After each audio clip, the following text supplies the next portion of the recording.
For a statement, I now give the floor to the representative of the Bolivarian Republic of Venezuela. Mr. President, the Bolivarian Republic of Venezuela has the honor to take the floor on behalf of the group of friends in defense of the Charter of the United Nations. President, 80 years ago in San Francisco, nations scarred by war chose dialogue and diplomacy over domination, solidarity and cooperation over division. They gave us a charter that not only includes timeless principles, but also remains our compass today: sovereign equality, non-interference, self-determination, peaceful settlement of disputes, and the prohibition of the use and threat of use of force.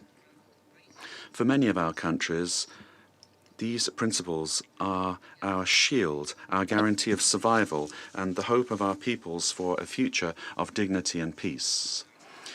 Nevertheless, these principles are being eroded before our very eyes. In Palestine, thousands of men, women, and children have been killed. A whole people is being denied not only their inalienable right to self-determination, but their very right to exist. This Security Council cannot ignore the situation. The State of Palestine, with East Jerusalem as its capital and within the pre-1967 borders, must finally be recognized by all and admitted as a full member state of this organization, in line with relevant UN resolutions and on the basis of the two-state solution. Mr. President, today we're also witnessing attacks against the sovereignty and territorial integrity of other nations, from so-called preemptive strikes against Iran's peaceful nuclear facilities to military deployments in the Latin American and Caribbean region, disguised as actions of legitimate defense that seek to simply advance regime change policies and revive the infamous Monroe Doctrine. These actions, which pretend to be justified by exceptionalist approaches, including those of peace through strength, are clearly incompatible with the UN Charter, and they fuel both tensions and instability around the world. They do not bring peace. They bring the world closer to conflict, from which we pledged 8 decades ago to save succeeding generations. Other actions contrary to the Charter are unilateral coercive measures. These are the main obstacle to the realization of sustainable development in countries affected, and they're a new form of domination, a new form of exerting collective punishment on entire peoples that have dared to exercise their sovereignty and independence. More than a third of humanity is being denied food, medicine, and the means to live with dignity.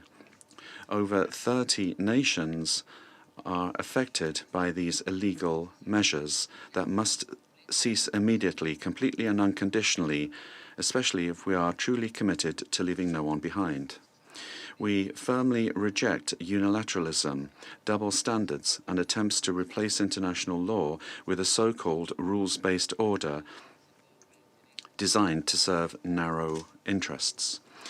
President, this 80th anniversary must not only honor the past, it must remind us of unfinished promises and be a call for concerted action in order to bring about the liberation of peoples under occupation, the end of colonial practices in all their forms, and a truly fair and equitable international economic order.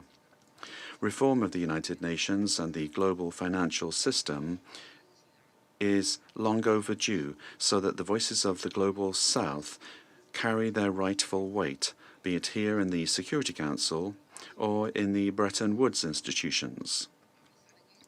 Advancing in these and many other fields in which we face common challenges and threats is the guarantee for ensuring that this organization does not succumb to the fate of its predecessor. Indeed, we're at a crossroads. Either we slide further into a world ruled by might, division, and unilateralism, or we save ourselves with a return to the path of multilateralism, cooperation, and law, a path of compromise, respect, tolerance, and mutual understanding that embraces dialogue between civilizations and a true culture of peace and non-violence as the way forward. our group of friends chooses this path.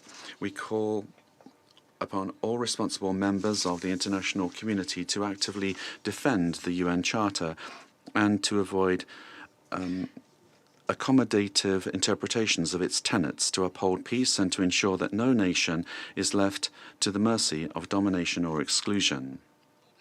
Today, more than ever, humanity needs more United Nations, its charter and the spirit of San Francisco, not less. The lesson is clear. Peace and development are only possible if we build them together. Therefore, we conclude by reaffirming our commitment to sparing no effort to defend the UN Charter, to ensure that we leave a world of peace and justice for all. Thank you. Я благодарю. I thank the representative of the Bolivarian Republic of Venezuela, and